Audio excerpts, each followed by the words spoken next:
Assalamualaikum warahmatullahi wabarakatuh. Selamat pagi anak-anak, selamat hari Senin, tetap semangat nak ya. Hari ini kita masuk tema 2, dibuka bukunya halaman 77 sampai dengan 79 dan halaman 93 sampai dengan 94. Materi hari ini bahasa Indonesia dan juga IPS, langsung saja ya nak. Di halaman 77 itu ada menemukan informasi penting suatu teks dengan menggunakan kata tanya beserta peta pikirannya. Jadi peta pikiran itu dapat dibuat dengan menggunakan kata tanya. Saat Jo minggu lalu ini sudah pernah Bu Fitri jelaskan ya, di buku ada 6 kata tanya beserta fungsinya. Yang pertama ada apa ya.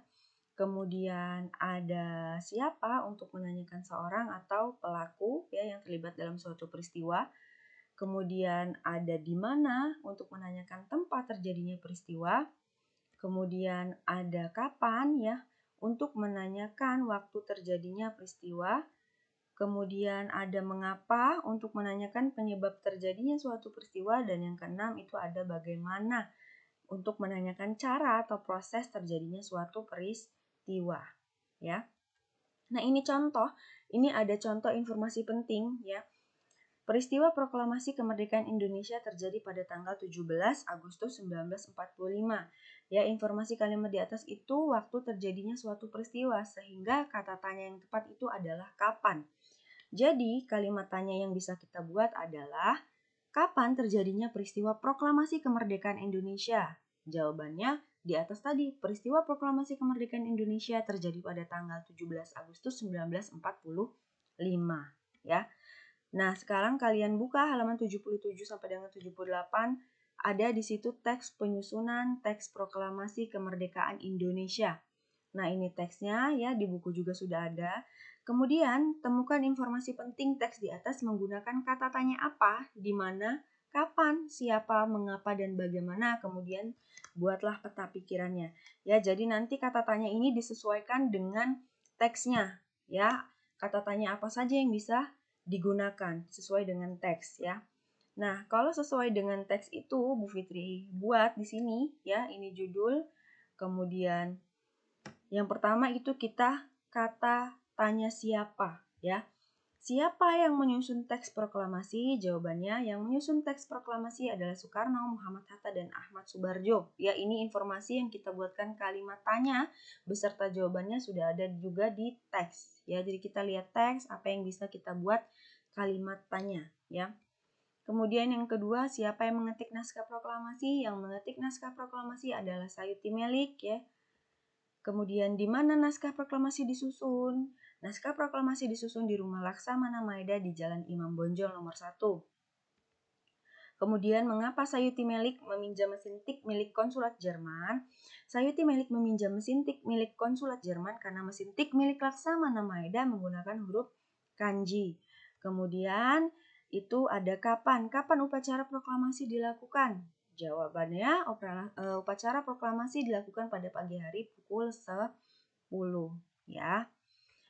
Nah, jadi kalimat tanya itu bisa kita ambil dari teksnya, informasi pentingnya ya, baru kita jawab.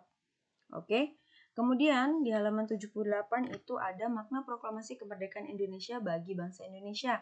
Yang pertama, maknanya itu menandai lahirnya bangsa Indonesia sebagai bangsa yang merdeka. 17 Agustus 1945 itu hari lahir kita. Proklamasi itu peristiwa yang menandai kelahiran negara Indonesia. Ya, negara yang merdeka terbebas dari penjajahan bangsa asing. Kemudian makna yang kedua, puncak perjuangan bangsa Indonesia meraih kemerdekaan. Pada saat itu perjuangannya belum berhasil. Kenapa? Karena masih bersifat kedaerahan dan terpecah-pecah. Mereka belum bersatu sehingga pada peristiwa Sumpah Pemuda 1928 itu para pejuang bersatu walaupun terdapat perbedaan antara golongan muda ya, yang diantaranya itu Sayuti Melik ya, kemudian Khairul Saleh, dan golongan tua Insinyur Soekarno dan Muhammad Hatta. Mereka itu berbeda pendapat kalau golongan tua tidak mau tergesa-gesa memproklamasikan kemerdekaan karena khawatir terjadi pertumpahan darah. Tapi kalau golongan muda itu mendesak supaya golongan tua segera memproklamasikan kemerdekaan, ya. Kemudian ada yang ketiga, pengakuan dari luar. Nah, jadi pengakuan dari luar ini setelah Soekarno mengumumkan kepada dunia bahwa Indonesia merdeka, berarti Indonesia sudah sejajar dengan negara lain sebagai bangsa yang berdaulat. Nah, negara pertama yang mengakui kemerdekaan Indonesia adalah Mesir.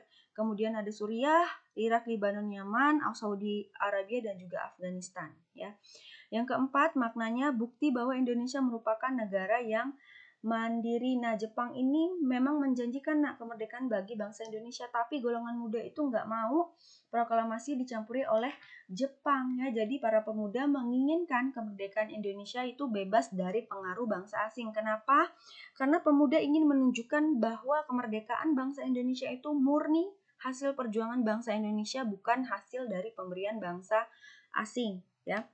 Kemudian makna yang kelima, landasan bersikap kepada dunia. Jadi setelah proklamasi kita bebas, sudah merdeka, tidak ada lagi nih bangsa asing yang memaksakan kehendaknya kepada bangsa Indonesia. Nah, Indonesia pun menjadi penggagas kemerdekaan bangsa-bangsa di Asia Afrika melalui Konferensi Asia Afrika tahun 1955 ketika Perang Dingin berlangsung. Ya, Perang Dingin ini tidak langsung antara blok barat yang dipimpin Amerika Serikat dan blok timur ya dipimpin oleh Uni Soviet.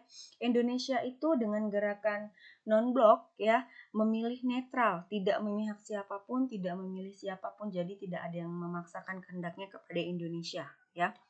Kemudian ini penerapan makna proklamasi kemerdekaan Indonesia di kehidupan sehari-hari ya.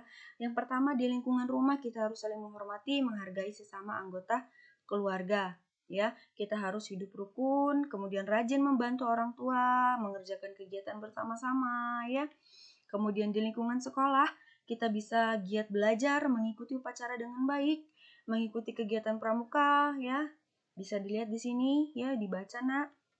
Kemudian di lingkungan masyarakat kita bisa bekerja sama dalam mempersiapkan peringatan proklamasi kemerdekaan, kemudian mendukung pemerintah melaksanakan pembangunan sosial, pembangunan nasional ya sudah kita pelajari di kelas 5 kemarin. Kemudian mengutamakan kepentingan bersama daripada kepentingan pribadi. Seperti yang ramai diperbincangkan, atlet-atlet yang berprestasi mengharumkan nama bangsa, yang sudah bersatu ya, yang sudah mengutamakan kepentingan negara ya, itu sudah menerapkan makna proklamasi kemerdekaan Indonesia ya. Kemudian tugasnya, nah ini ya, sudah Bu Fitri buat peta pikirannya, silakan kalian tulis, kalian buat. Sudah Bu Fitri tentukan kata tanyanya kapan, siapa, dan apa. Kalian lihat dari teks di atas itu ya, kalian cari informasi pentingnya, kalian buat kalimat tanya, kemudian jawabannya ya, seperti contoh Bu Fitri tadi. Oke? Kemudian ini nomor 2, 3, 4, 5, 6, 7, 8 sampai dengan 10. Soalnya tidak perlu ditulis, semua jawaban sudah ada di video dan juga di buku cetak. Ya. Sekian, wassalamualaikum warahmatullahi wabarakatuh.